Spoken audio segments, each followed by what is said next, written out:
health insurance today for a company or an employee or their family members, it's an unaffordable mess. Yes. What we've done is we've basically taken the health plan as you know it, we've broken it up and put it back together more efficiently. Welcome to an Encore podcast presentation from Forbes Books at ForbesBooks.com. I'm here with Keith Lemer. He's the CEO of the company WellNet Healthcare.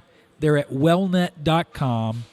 Keith and I were talking off the mic, and I have to tell you, this is really a fascinating approach to healthcare for your business, and I'm sold. So describe it to me again so our listeners can hear it, and let's find out what they think. So I'd say, Greg, overall, and it doesn't matter how successful you are or what you're reading, health insurance today for a company or an employee or their family members, it's an unaffordable mess. Yes. What we've done is we've basically taken the health plan as you know it, we've broken it up and put it back together more efficiently. So we provide lower cost health insurance plans for companies all over the country that are 50 to 5,000 employees. So exactly what you know from Aetna, Cigna, Blue Cross, but for much less money. Okay, so you're a magician. I want to see you pull the rabbit out of your hat. How do you do that? How do we do it? So, in essence, what I have done is I've created an engine that sits on top of the existing framework of the insurance companies. Okay. So you have doctors and hospitals that all belong to networks, right? Yes. Aetna, Cigna, Blue Cross. So I rent access to those networks. And then because I am not owned by a publicly traded insurance company, right? I'm a privately held organization. I have the ability to steer and guide and advise members, right, of the employer group to higher quality, lower cost hospitals. Greg, why that's important is that claims drive premium, right? Right. If you lower the cost of the claim, you lower the cost of the premium. The issue is, and why it's not working today with the big traditional companies you know, is that those insurance companies have contracts with hospitals in every market, and they are not allowed to tell you where to go and who does services or surgeries more efficiently and less expensively. And the reason is that they are contractually obligated to keep that information under lock and key. But because I am not bound to that, I, in essence, can steer and guide and advise people all day long. And it works like this, right? You're an employee of a 200-person company, let's say a car dealer or a manufacturing company. You can go to the exact same doctor you want to go to, whoever it is, right? And you'll pay the same deductible that you were always paying. Yes. The other option, and which is what I'd say 20, 40, and probably 45% of our customers do, those employees, is they pick up the phone before a what we call shoppable procedure, Okay. right? A planned surgery. They call our nurse concierge. So and then before you go on, just let's be really, planned surgery means my doctor said that gallbladder's got to come out, but he didn't say it has to come out today. Maybe it's going to come out in 2 weeks.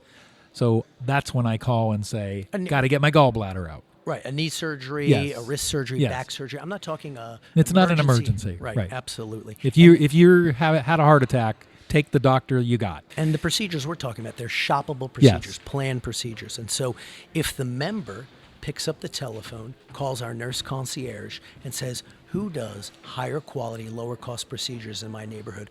We'll say, here, listen, there's 60 people in this area.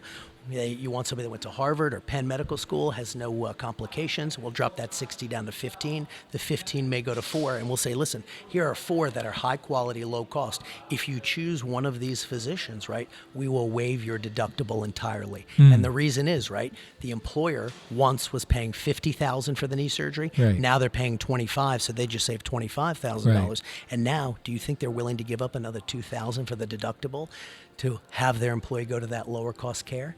Absolutely. They'll do that all day long. So the plan looks exactly like what they have right now, the same ID card, the same drugstores, the same hospitals. It's simply engineered more effectively to teach people, right, the employee, their families, on how to use the plan more efficiently. And really what you're doing is you're incentivizing me to take responsibility for my health care and incentivizing me with money. That's exactly right. And Yeah. the interesting part is right, a lot of times these high deductible plans were set up for that very reason, but they've actually backfired. And the reason they've backfired, Greg, is that most people, most employees, don't have $1,000 in the bank, right? Right. And so how are they going to afford a deductible of $2,500 or $5,000 or $7,500? By not getting the care they need, and then it just becomes more expensive later. That's right. And then you've got all kinds of complications with people showing up for work or not showing up Yes. for work. Yeah. I mean, So the downstream impact can be devastating. absolutely. The one common thread that our employer groups share is that they're privately held, right? Very similar to your audience, right? These are entrepreneurs that have 50 employees to 5,000 that have built their companies because they've gone in and looked at data and been able to make decisions based on actionable information. Yes. The health insurance plan is the only place they don't have that visibility. Now with WellNet, they do. So one of my technical questions for you is, why would one doctor be so much less than another? Doctors have the ability to charge any price that they want for any particular procedure. It's a free market. And that's why you see the American Association of Health Insurance Systems, right, and the hospital systems, they don't want to disclose what their actual price is, right? They say, oh, members, what they care about is what their actual copay is or what their deductible is, but those things are driven off what the actual price is. So we need transparency. Right. We need that information available. Because you got to pay for it eventually. Interesting. So if I'm a C-suite executive with a company, I'm the owner or maybe I'm the head of HR, how do I find out more? How do I find out if WellNet is appropriate for my company? Absolutely. So we sell through brokers and consultants all over the country.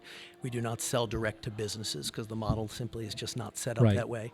The important item is for the CEOs and the CFOs to demand that their broker consultant get a proposal from WellNet, just like they'd get it from their current insurance company, and we will underwrite it appropriately. And then frankly, you've got to be able to be working with a broker consultant that is willing to put in a plan that ultimately is going to cost less money, but for the broker, because they're commission-based, they may Right. make less money.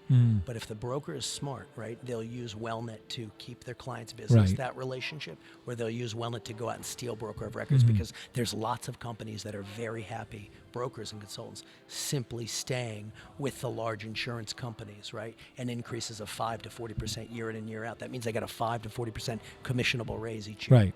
Very interesting. The one thing I'd suggest, ready, is that the executives dig in and roll up their sleeves and learn a little bit more, right? It's the third most costliest line item of their company that they're not managing, and it's the easiest place to cut costs, to improve profitability, and get better outcomes and experiences for members. It's funny. I was just about to say, we're in an environment where we're looking at all these places where things can be disintermediated or we can find economies of scale.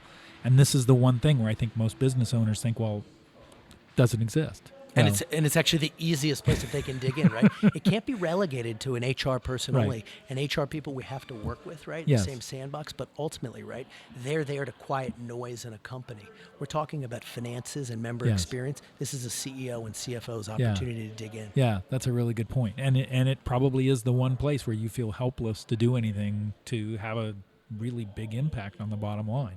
Check out WellNet. It's wellnet.com. Talk to your insurance broker. And look, I would guess, and you tell me if you agree with this, if your broker doesn't know about WellNet, tell him or her they better get to work and learn about it. And if they learn about it and then come back and say they don't think it's a good option, you might want to go talk to another insurance broker, because at the very least, you need a broker to tell you about it. And if your broker won't tell you about it, you need to know about it, and you need to find someone who's willing to do the work. So find out about it and find out if it's right for you. Absolutely. Greg, thank Yeah. you. Thank you, Keith. It's great talking with you, too. Thank you for listening to this Encore podcast presentation from Forbes Books at ForbesBooks.com.